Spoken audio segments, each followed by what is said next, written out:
Join Gator great Shane Matthews every weekday as he brings you all you need to know about your Florida Gators, including news, analysis, and opinions with some of the biggest names in sports.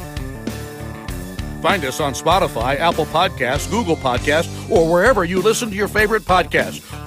Or watch us live at 8 a.m. on Facebook, YouTube, and Twitter.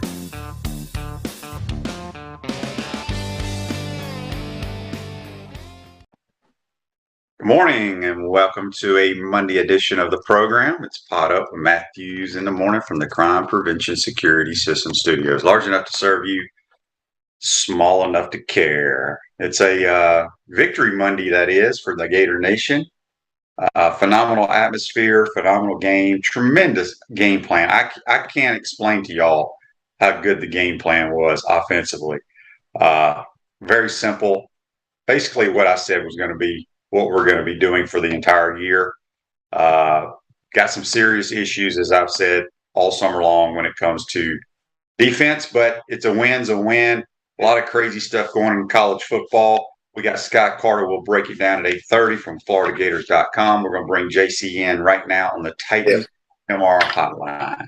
Good morning, JC. How are you? Yeah, man. Good morning. Good morning. Doing very well. You know, QB, I don't think it's overstating, and it's my thinking that Saturday night was the biggest win for this football program in 15 years. And it's not because they beat the 7th-ranked team in the country. It's not because they did it in front of 90,000 fans the opening day. It's because of the change we have now seen that we have been talking about and that you've been specifying on the climate, the culture, and just basically the overall program under this new head coach. It is big because he has taken a team that was in complete disarray, and we've brought structure to the program. Anthony Richardson, after the game, says the biggest difference that he's seen to this point, and I know it's only one game, but the biggest difference between this year and last year was that he feels this is a team. This feels more like what a team should feel like. You've clearly got a guy who is a leader on the field right now. He had a fantastic evening, I think, did everything they asked him to do. And look, we talked about the defense earlier, but they came up with 2 big stops in the second half that won the game. So the culture of this program needed changing. I think it's gotten that, and I think this is the biggest win Florida's had in 15 years, and it was good to see because I was not sure. I don't think a lot of people were sure what we would get out of this game. But Utah's a good team, QB. They're a very good team. And Florida had a great plan for them and executed it. And look, you turn the ball over early in the game, you come back, you don't lay down, and you fight hard. And I just thought it was a fantastic effort from the kids who bought into the hard work and the discipline and the things that this coach preaches. Yeah, there's no question. No question about it. It was a phenomenal. The offensive, I said it on the broadcast. Yeah. I knew they were going to run the football. I knew they were going to get outside the pocket and they'd take a couple of shots. That was pretty much what their plan was. And they executed it extremely well. The win was outstanding. My biggest concern moving forward is defensive line play. I mean, they just got mauled. And I told you before the season, I think if you listen, or maybe it wasn't, maybe it was other shows, they asked me 2 keys to the season. I said, Anthony needs to do what he does, but he needs to be a consistent player, which he was extremely consistent and made the easy throws the other night. But defensive line play, I don't know what we're going to do there. We can't affect the quarterback, can't pressure the quarterback. And when teams want to just line up and run it down our throat, they will. So that is a huge concern moving forward. Having said that, we kind of had that bend but don't break football defensive mentality, you know, whereas like last year, Grantham blitzed a lot. We only had like 3 blitzes the entire game, and it was run blitzes trying to get an extra body from Rashad Torrance on a safety blitz. But it was a phenomenal game. My favorite, you know, everybody's got their favorite plays. My favorite play is a play that nobody's ever going to like. It was a play-action pass, and Anthony hit Ricky Pearsall on about a 14-yard curl route. Mm-hmm. It was his best play of the game. People are going to look at, you know, the run, which I don't know what Utah, their coverage broke down on that long run. We max protect. We only sent two dudes out. We're taking a shot there. and he had such great protection. I thought our protection was outstanding, and he just saw green grass and took off. But my favorite play was the one I just described, and I'm trying to pull up Facebook here to get Facebook Live comments, but it is not working for some reason. You got to get your comments out. QB, I will say this. I did like the way the offensive line played. I think you're right about that 100%. My favorite play, though, was the two-point conversion when he made an individual effort to get away from the pressure and hit the guy in the corner. I like that play. And I'll tell you another play, and this goes back to what I just said about the culture of this team, QB. When Johnson fumbles the ball early in the game, they didn't give up on him. He came back. He ran hard. He almost scored twice. He did score once, and that's called trust. We heard the word trust a lot after the game, and that's the thing that you have to get these kids to buy into, QB. Don't you agree with that? I mean, it's the locker room, and it's one of those things that we didn't have this last year. I think Mullen clearly lost the locker room last year, and even though it's the first game, to this point, I know it's only one game. I just think it's important to see these players act differently on the field, and then, of course, execute these plays. QB, you talked about the defensive line, but they did hold Utah, on the goal line stand there. Well, they did. I mean, look, I'm not trying to be negative Nelly here, but if you watch the same game I watched, we got mauled. This is how it's a game of inches. Think about, obviously, the 2-point play. They defended it very well, but Anthony just made an incredible play. Right. But if you go back to, I want to say it was, when did we hold them on the 4th and 1? Was it the last series of the first half, I believe, where they fumbled on the 1 at 4th when it was 4th and 1? Yeah. Anyway, my point is, on 3rd down, Tavion Thomas, their big running back, they ran an off-tackle left play. Mm-hmm. He could have crawled into the end zone, but he slipped as he took the handoff. Saw that. The next play, they fumble, and we get it. That's what I'm saying.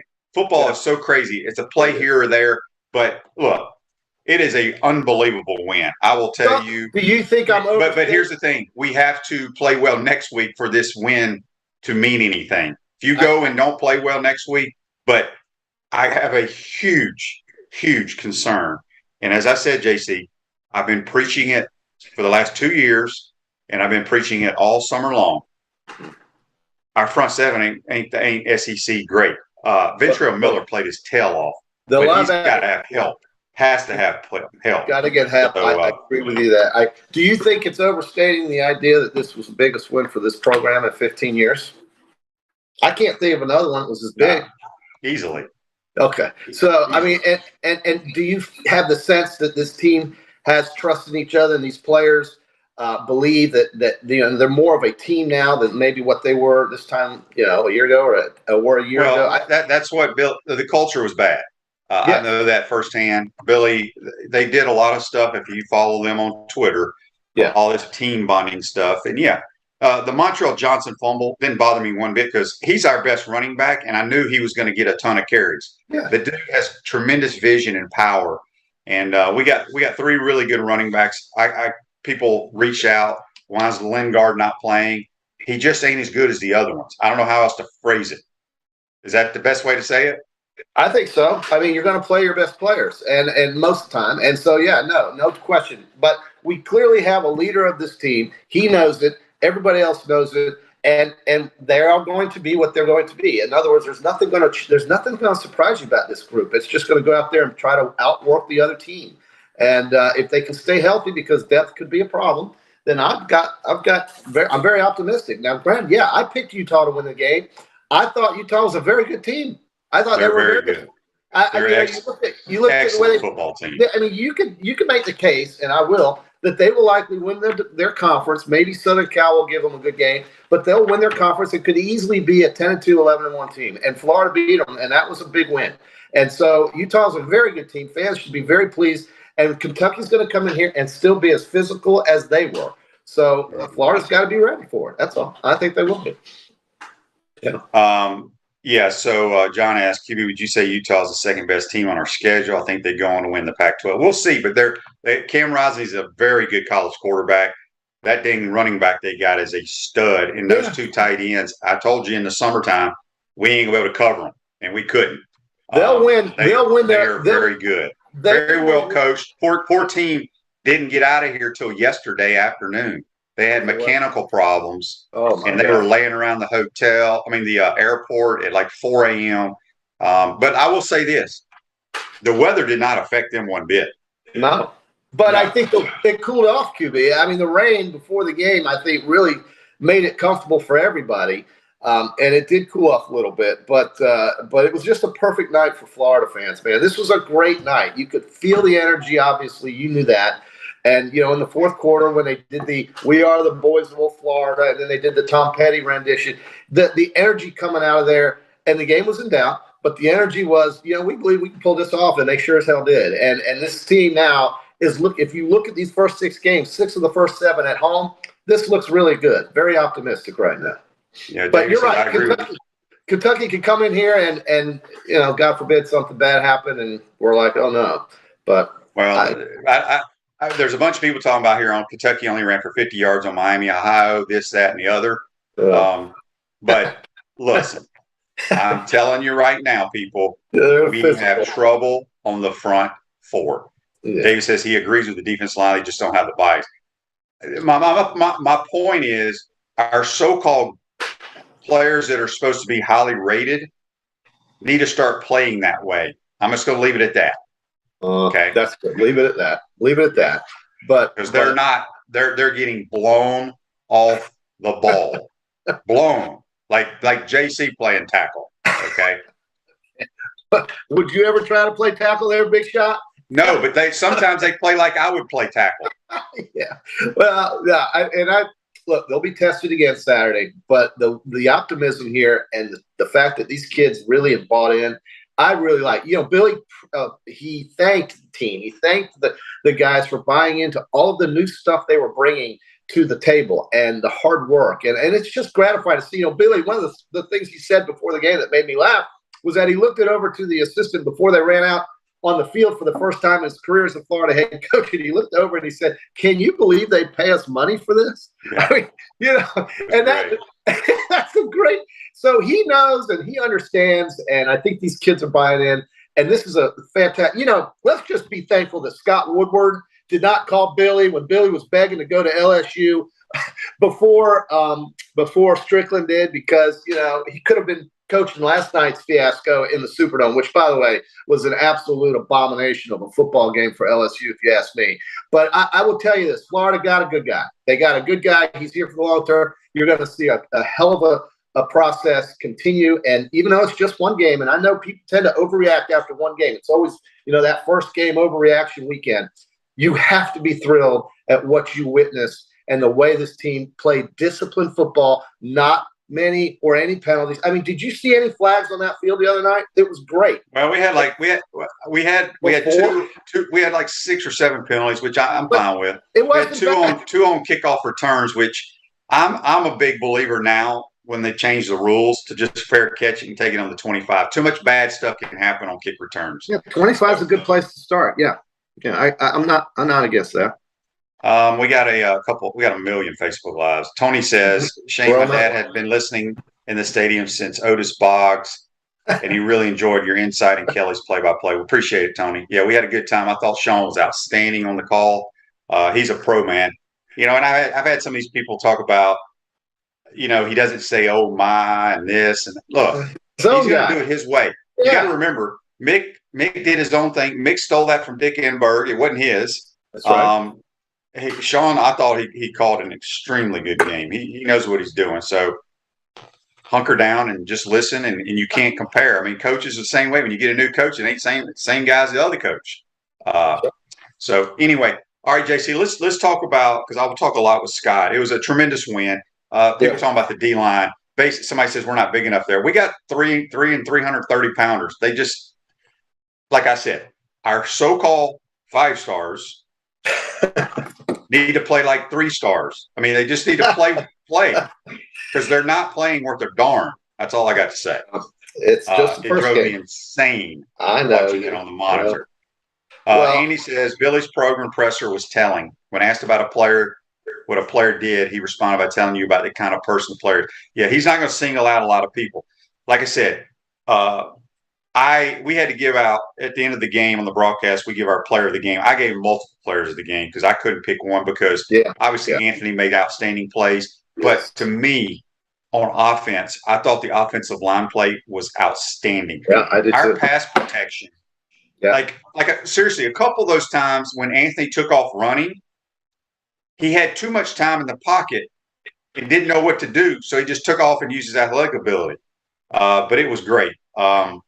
Cliff says 21 looks like he's about 400 pounds. He's about 435. Desmond. Yeah, he's okay, we're getting a bunch of texts, but the text line still ain't working. So I got to call my people to call those people to get it working.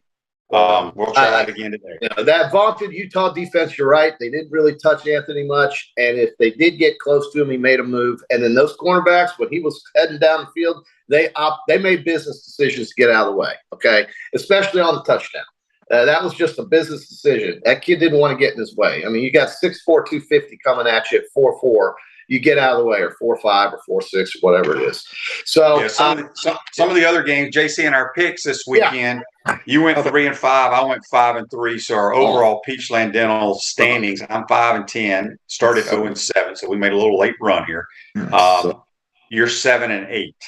Okay, well, and so we got to pick tonight's game. We'll do that here in a minute before we let you go. But I tell you, the thing that stood out to me around the country the most is what the Georgia Bulldogs did to Oregon. Not so much the score, but how they did it. Stetson threw for like 368 yards and like 4 or 5 touchdowns.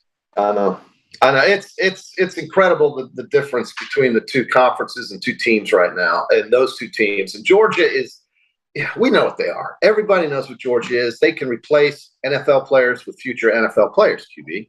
And so that's what you're going to get. But how about, I tell you another thing that impressed me that I noticed that I kind of liked was seeing how Notre Dame stayed with Ohio State physically and did not let them get away from each other.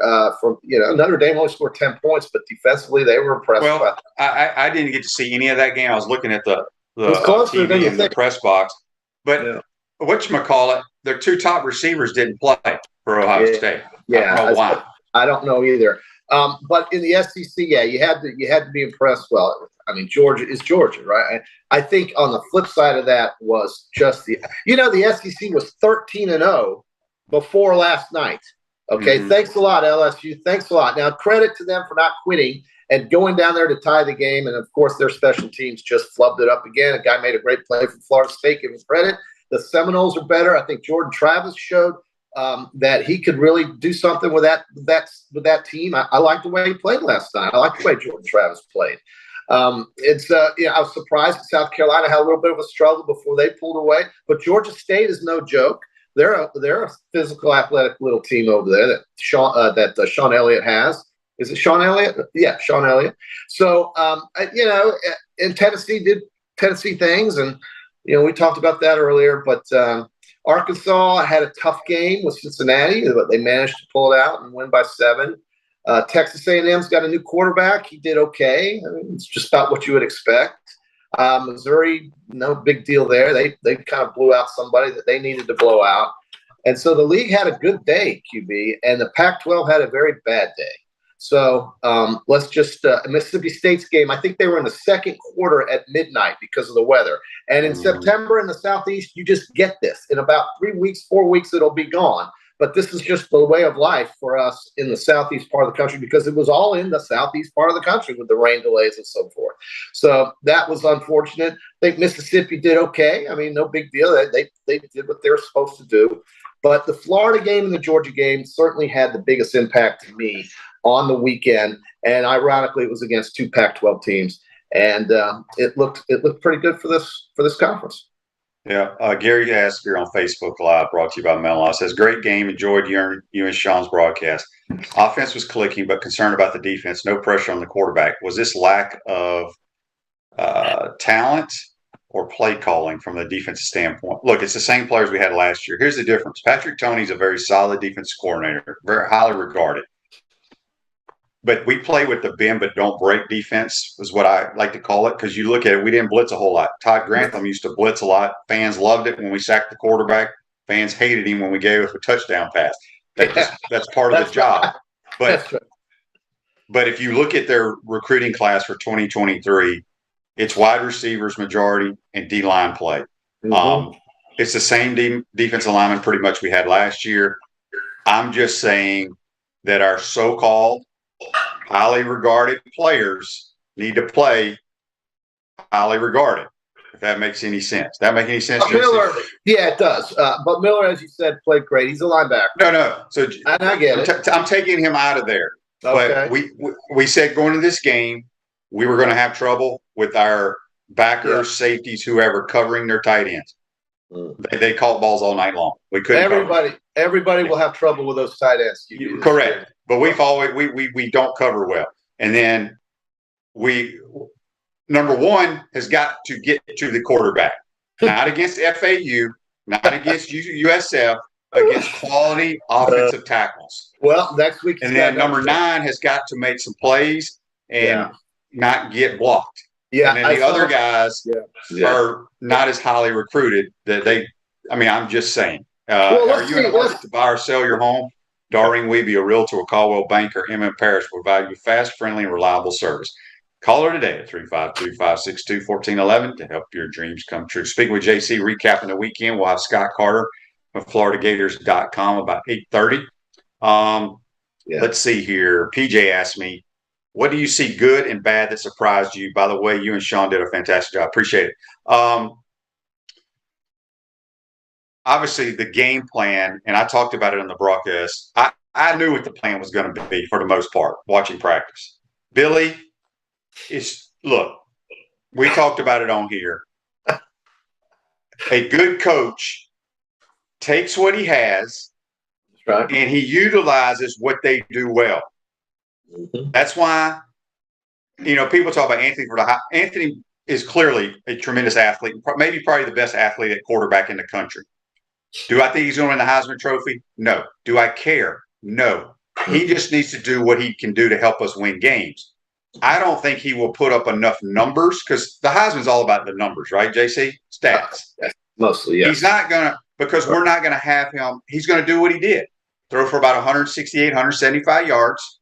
And he's going to have probably 100 rushing. Right. I said he needed 10 to 12 carries, whether they're design carries or not. I don't know how many. I think he had 10 rushes. That's what he has to do for us to be successful on offense.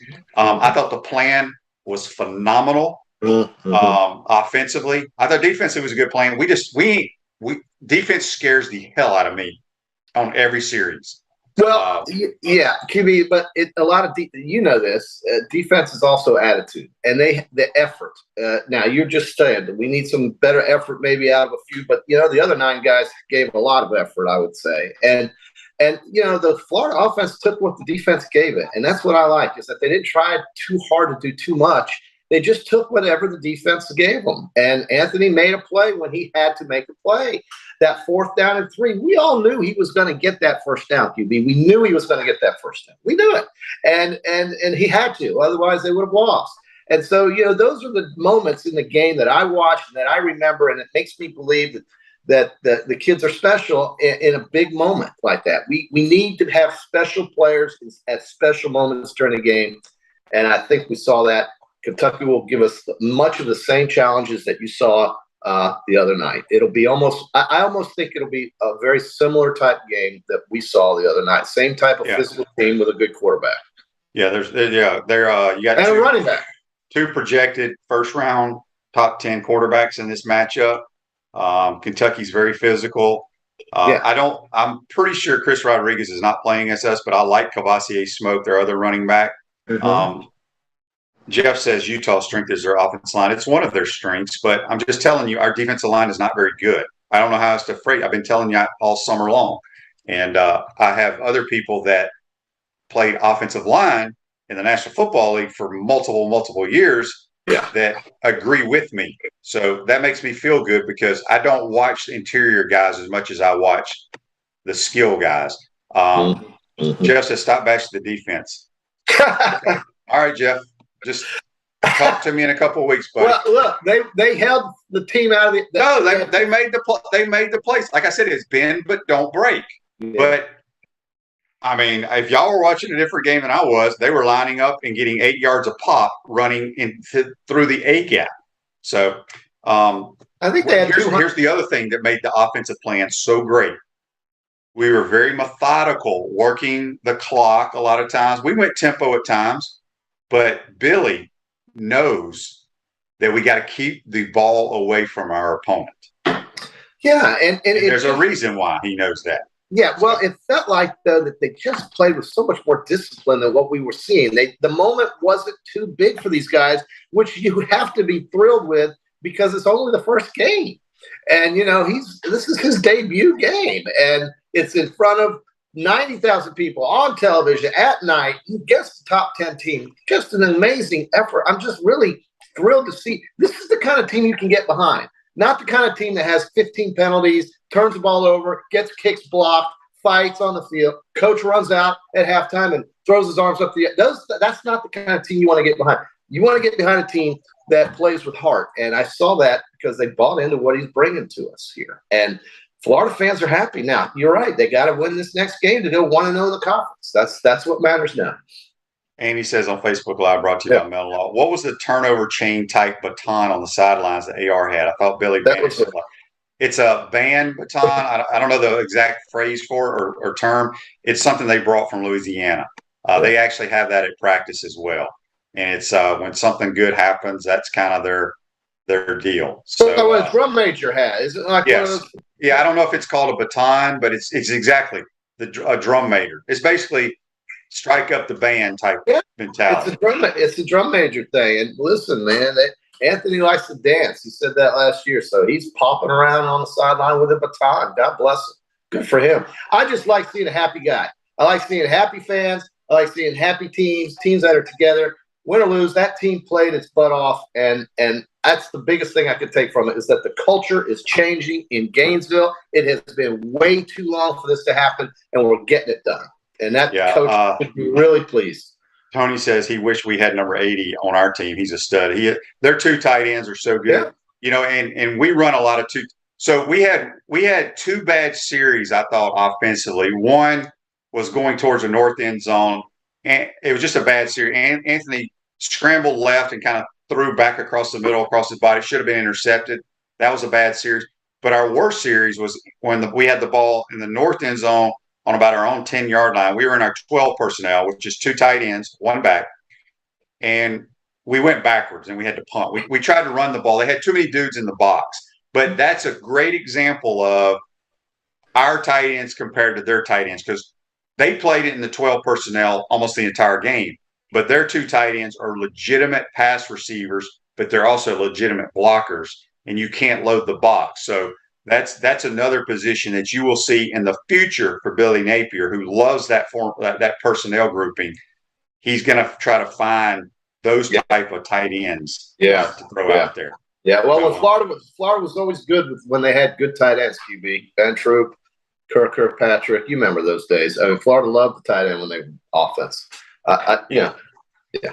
Somebody had a question for you here on Facebook Live. Let me try to find it again, JC. Well, I'm down to 206 if anybody cares. No, they don't care about your weight right now. Well, I've had people ask me that, but go ahead. You're down to 206, huh? Ted says, what do you think about Georgia's tight ends? I think we'll take any of them if they want to transfer. All the Georgia players you can get. Okay. This is, they say, great show. Ask JC about the Utah 34-17 prediction. And what about his comments about the Florida Faithfuls only able to put 80 to 85,000 to stands when Saturday they set an attendance record? I said that? I don't know. I don't know where that came from. No, I don't think I talked about the attendance, although, I mean, fine. That's great. Yeah, I was wrong. 34-17. I missed Utah's score by 8, and I missed Florida's score by 12, and had the wrong team winning. But if you're a Utah fan, what do you think right now if you're a Utah fan? I don't know what to think. I know they brought a lot of people to this game. Well, I'll tell you what I would think. If I was a Utah fan, I'd say, damn, how did we give that game away? But if I'm a Florida fan, I'm saying, damn, we beat them. We won. And look, I picked the wrong team. That's true. It happens. But I will tell you, Utah is one of the better teams you're going to see on this schedule this year, in spite of the fact that they're a Pac-12 team. That team's got good players, and we saw a good game. And they were a good team that could have won the game at the end. And, Florida stopped them. It's that simple. So, All right. if I picked Utah. Fine. We'll see what I do on Friday. I think. All right, JC, Peachland Dental, Gator Nation's #1 choice for dentistry in Port Charlotte. Visit them at peachlanddental.com. We got to pick tonight's game. I'm at 5-10. You're at 7-8. Is Clemson's playing Georgia Tech? Yeah, in Atlanta, Mercedes-Dome, 23.5. I'm going to take Clemson. Well, I am too, so I don't need to write it down. I'll tell you what. I'll just do the opposite of you. Well, there's no reason to. No. We don't need to start that. That's what I've done. That's what put me in a hole. Yeah, we're doing that. Okay, no, I think Clemson clearly will. Yeah, Clemson's going to roll them. All right, JC, we'll talk to you on Wednesday. You got it, guys. By the way, we're coming to you from a horse farm up here in Lexington. You like that? Bluegrass. Yeah, even though it's green, it looks like blue. Okay, good stuff, QB. I'll see you Wednesday, buddy. All right, we're going to take a timeout, come back. We'll be joined by Scott Carter, get his thoughts on the big win on Saturday night. We want to take this moment to thank all our sponsors who keep the show going and pay the bills. Our premium sponsors are Crime Prevention Security Systems, large enough to serve you, small enough to care. Titan MRI, Gainesville's only locally owned and operated MRI facility. Meldon Law, the only official law firm partner of the Florida Gators. Peachland Dental, Gator Nation's first choice for dentistry in Port Charlotte. Comfort Temp, comfort is our business, peace of mind is our promise. QC Kinetics, live pain-free with QC Kinetics. Our gridiron sponsors are Auto ER, UF Bookstores, Celebration Point Town Center, Chris Doring Mortgage, Silverback Concrete Co., Ruse Ogra State Farm Insurance, Doreen Wiebe Realtor Caldwell Banker MM Parish. Our touchdown sponsors are Campus USA Credit Union, Adams Rib Company, Gator Dominoes, Celebrate Primary Care, Gator Bait Media, Okido America, Style Cuts, Ironwood Golf Course, Big Mills Cheesesteaks, MB Listing, McDonald's of Gainesville, 84 Lumber, Tropical Smoothie Cafe, Avra and Smith, Dowling Signs, Baker's Sporting Goods, Silver Cube Billiards and Sports Bar.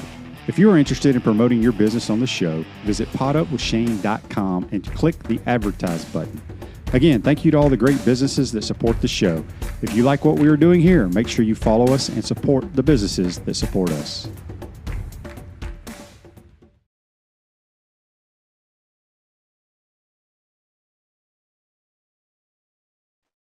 Welcome back to the Crime Prevention Security System Studios, large enough to serve you, small enough to care. Celebration Points, where the Gators go to celebrate, with premium brands like Escape Apology, F45 Training, Regal Cinemas, Dave & Buster's, Nike, Prime and Pro, and the HBC's restaurant, Spurrier's Gridiron Grill, now selling the Head Beer Coach American Lager in 16-ounce cans. It's available at Spurrier's, Visors, and at Gator Games at Ben Hill Griffin Stadium. We'll see you at Celebration Point, where the Gators go to celebrate. This dude likes to throw back the Head Beer Coach's beer. Scott Carter, good morning. How are you, my man? You know what? I bet you there were a few of those that went down after that game the other night. I did not have any, Shane. I was working, but maybe I'll check one out this week. Scott, I got a bone to pick because I know you guys work so late up in the press box once the game's over. Obviously, I'm like 30 or 40 minutes after the game, and then I can leave. Mm-hmm. Whoever on campus decided to shut down Museum Road both ways needs to be fired, because it took me literally an hour and a half just to get rerouted to Archer Road so I could take a back way to get on 75. It was because I park over by the Union because I had to do a pregame show there. Okay. So I used to just take Museum Road down by Lake Alice and hit 34th and then get on Newberry. But you can't go north off Museum Road now. You got to turn left on Gail Limeron, and everybody's feeding out to Archer. So it was a disaster. So I got to change my parking situation. I know they've had that area closed off. They're doing some kind of major construction there right now. So I'm assuming that it's just not finished. But no, it's not, and it ain't going to be finished because I looked at it. So, but whoever decided let's build something during football season, they need to go get their head checked. Scott, it was just a phenomenal game. You and I have been out of practice. We've talked. I thought Billy Napier's approach, I thought his game plan offensively was just phenomenal. Yeah, I mean, he kept it simple and let basically Anthony's athleticism, his unique ability dictate the game offensively for the Gators. And, that's a credit to Napier and his staff, but also a lot of trust in Anthony. I think they developed over the summer. And, I thought Anthony's decision-making was really good in that game. I mean, he didn't have a lot of critical, whether to throw or pass here and there, but he just made the plays that were there to be made, and he made the right ones. And I mean, I think this is so much. We finally got to see it, Shane. We've talked about it all summer. Anthony's a difference maker because of his unique skill set. And I mean, it was all evident for everybody to see in that game. I mean, him, whether it was the North and 2, some early scrambles. I mean, I made people miss. I mean, and then, of course, the 2-point conversion fake. I mean, that was a unique one. I didn't see that one coming. I don't think we've seen that many times before. Just no. How many guys can make that play? No, he. Like I said, you're right. They kept it so simple.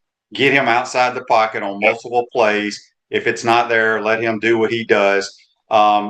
It's amazing to me on the long touchdown run. Mm-hmm.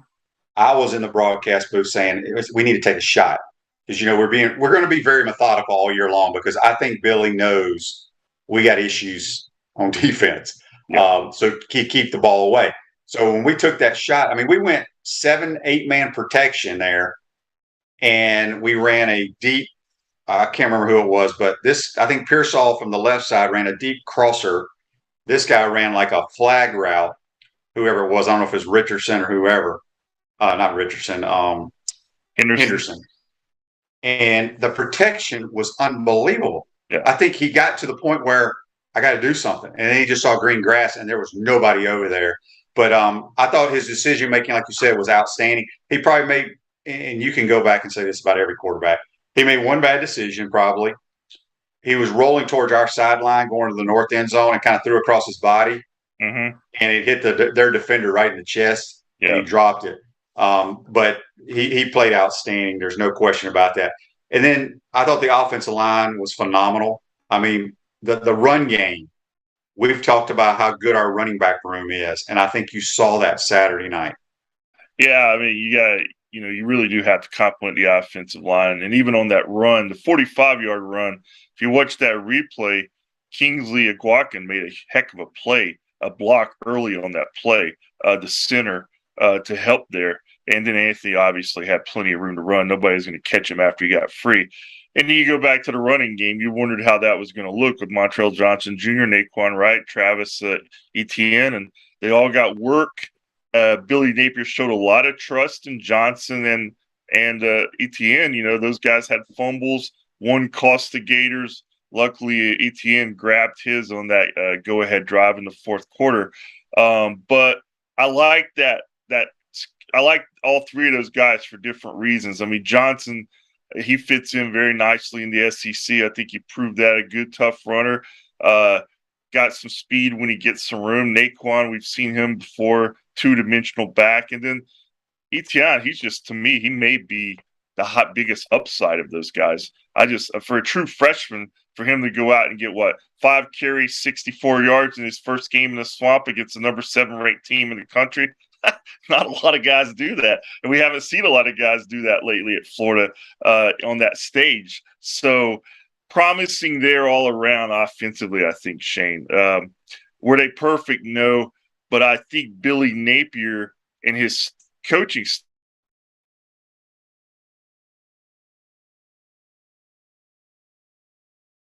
becomes so critical in these games when you have a young quarterback like Richardson.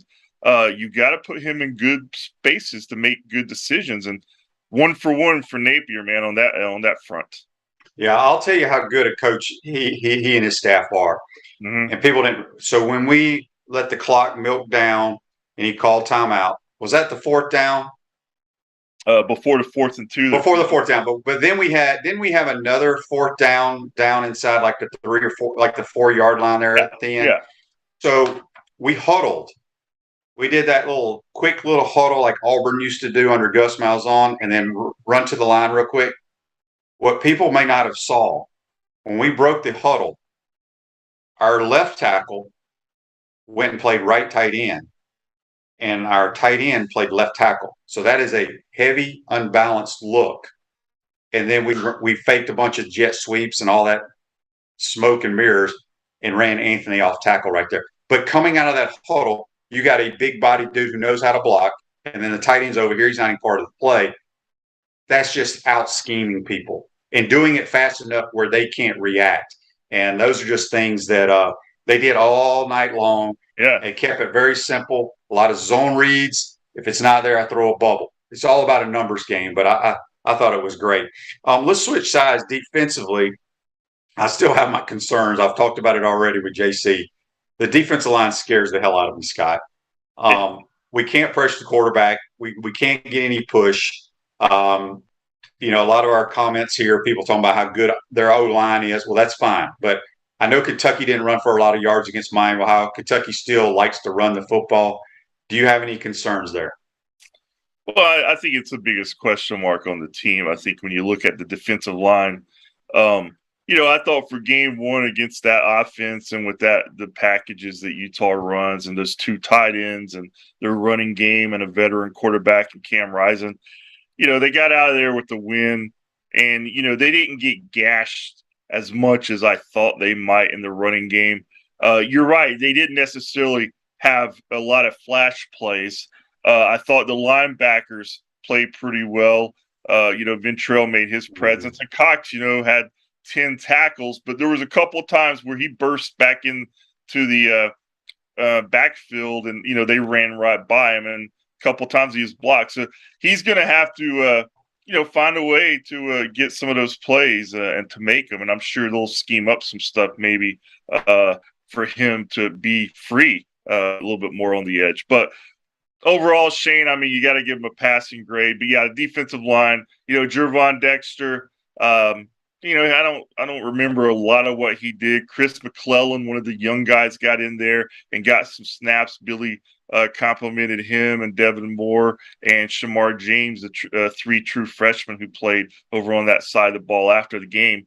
And I think we're just going to see more and more of those guys because I think they're going to need them throughout the season. They're going to be tested again Tuesday in the Saturday in the SEC opener. So you just continue on seeing how that group evolves, because for this Gators team to get more big wins and to kind of carry over this throughout the season, that unit's going to have to produce some big plays. Yeah. I know Cox is listed as a linebacker. I consider Cox as a defensive end. He is. Yeah. It's just he's got to play it. He's got to start playing at a high level, in my opinion, against these really good teams. I know he had 10 tackles. I didn't know he had that many tackles. Didn't seem like it. Yeah. But he's got to be more disruptive, I guess. If you think you're going to be playing on Sundays, you got to start being disruptive.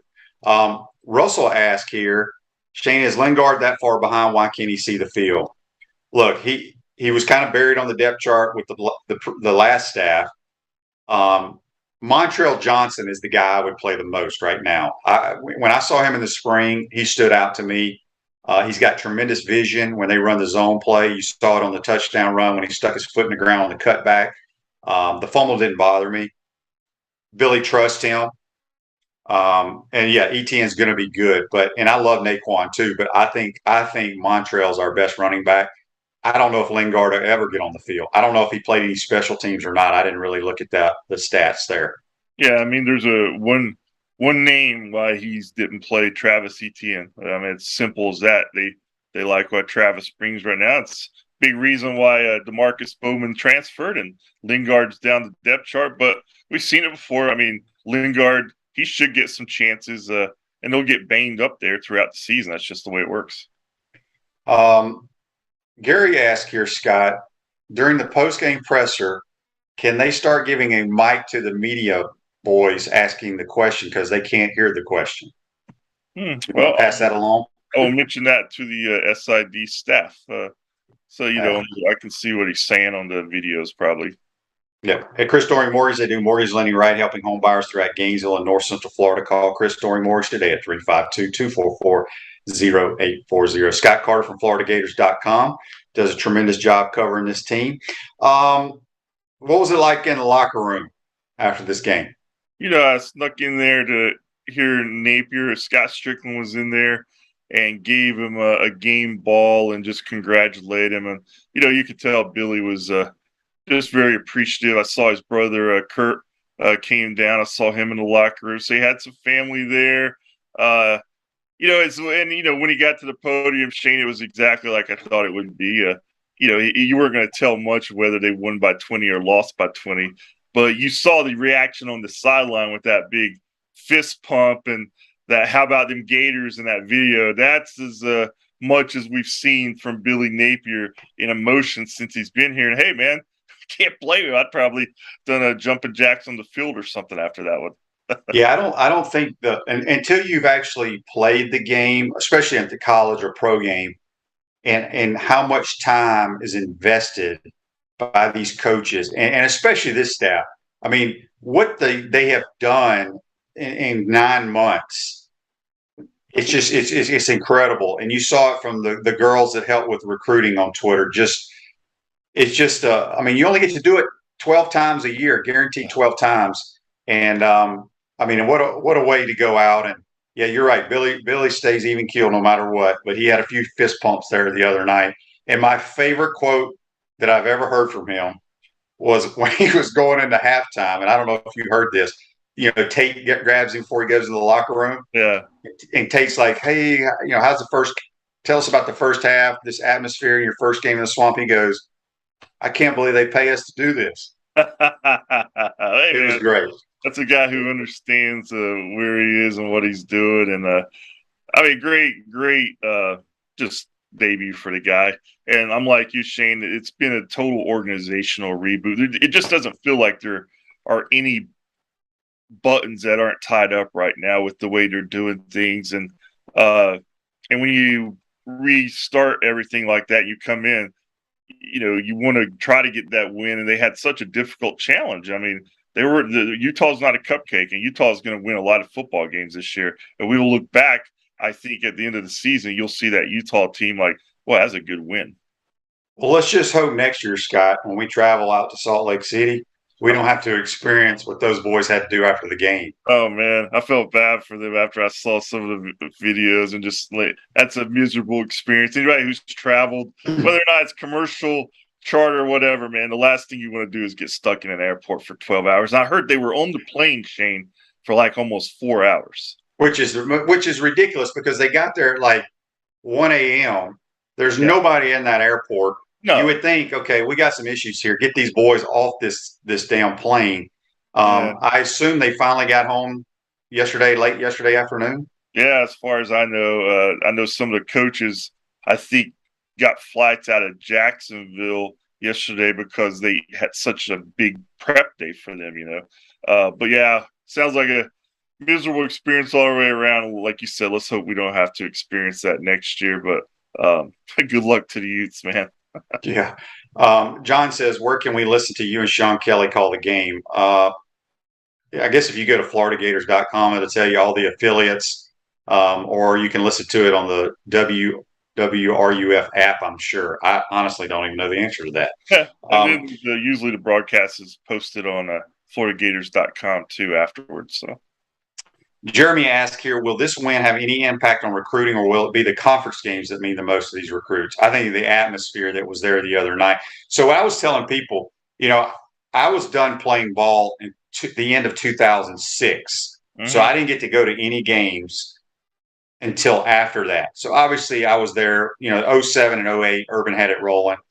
But that's the best. And Ole Miss a couple of years ago, because it was a night game, was a really good atmosphere. But the build-up, the way campus was when I got there about 2:30, 3 o'clock yesterday, and just the environment, I hadn't experienced that since I was playing. No, I was telling someone yesterday, I mean, this is my 13th season doing this. I've been to every game since then. And this was the best just overall atmosphere, anticipation. Alabama's environment was tremendous last year, but I thought this was just as good. And anytime the game just turned out to be a heck of a game. I mean, it was the Gators got down 4 times, Shane, and came back every time. I mean, that's just a seesaw game. Whether or not you you're a big Utah fan or Gators fan, if you're sitting there on Saturday night watching that game because you like football, that's a hell of a game to watch. Yes, it was. Ruzoga State Farm Office is a team of dedicated insurance professionals ready to help life go right with the right insurance options for you and your family. Visit ogreInsurance.com. Give us a call at 352-240-1779. A few more minutes here with Scott Carter. Mike says, listen to you, and the TV was about 30 seconds behind. Yeah, if you're going to listen to a broadcast and watch the TV, Sean mentioned it. He had a live read during the program, or maybe before. There's a website where you can go, and I don't know what it's called. Something like sync your TV, or something like that. Yeah, I'll try to find that and tweet it out this week, because I have used that before myself for different sporting events. But you can make it where it lines up. Yeah. So, all right, Scott. So we moved to Kentucky. Obviously, you got to put this huge win behind you. You go out and you lay an egg against the Wildcats. People will be like, here we go again. Obviously, Billy's going to the whole enjoy the win for 24 hours, get back to work, things like that. But this Kentucky team coming in here is pretty damn good. Yeah, I mean, Kentucky, all those years it was a lopsided rivalry, and the last 4 meetings, these two programs have split. And, we saw last year. I mean, last year I thought epitomized the Florida season in the game against Kentucky. Just so many penalties. And, the Gators had all the chances in the world to win that game. They just kept, truly tripping over themselves. They get them back at home. But Kentucky, I think Mark Stoops has done as much as any coach in the SEC as far as transforming that program in the last decade. I mean, you got to give the guy a lot of credit. I mean, even the fact that the whole debate with him and Calipari was actually a debate recently was funny. That used to never be the case. So the fact that somebody actually thinks Kentucky might be a football school nowadays, gives a lot of credence to what Stoop has done. For the Gators, though, Shane, I think they need to do more of the same, man. They just let Anthony do his thing, try to get some other guys working on defense, what we talked about earlier. Hopefully see some of those guys start emerging on the defensive side to make some plays up front. And just, the running game, have that balance, because Anthony, he can't do it all. And I don't think they want him to do it all. I think they like the way that Utah performance shaked out. I mean, he threw for 168, rushed for 106, doesn't need to throw for 350, and doesn't need to rush for 200 if you're getting production from Williams. That backfield. So I mentioned that with JC, because obviously we know Anthony's a tremendous athlete, and all these people. I've never understood why these damn fans get so enamored with the Heisman Trophy. I mean, look, is he one of the best players in America? There's no question, but statistically, he's not going to put up Heisman numbers in this system. Do you agree or disagree with that? I agree. If the system is run and they're in a tight games and it's going the way Billy Napier wants to, I agree with you. I mean, will there be opportunities probably during the season for him to have to do what he did at LSU last year in the passing game? Yeah, there'll be. If they get down and they need him to be Anthony Richardson times 2, you just hope that it doesn't become consistently, because that's going to put a lot of stress on him. And I think in terms, he's so young that there's going to be some mistakes that come along with that probably. But you're right. I mean, Billy Napier's talked about it all summer since he got here and in the spring. I mean, he's tried to downplay some of that hype because he wants this to be not just Anthony Richardson's team, but getting production from all those people around him that he's going to need. Yep, there's no question. Scott, good stuff, man. We appreciate it. We'll talk to you next Monday. Hopefully it'll be another fun Monday, and we'll go from there. Have a good week, my man. You too, Shane. That's Scott Carter from FloridaGators.com. Join us on the Titan MR hotline. We're going to get this text line working by tomorrow. Hope so, folks. Hope you enjoyed today's program. Tomorrow we'll have Buddy Martin and possibly a Kentucky guest. We're working on that right now. Don't forget, on Wednesdays, we have Mike Morgan from ESPN SEC Network. They'll be joining the program, get his thoughts on a fun-filled first week of college football. Have a great day. We'll see you tomorrow, folks. Take care.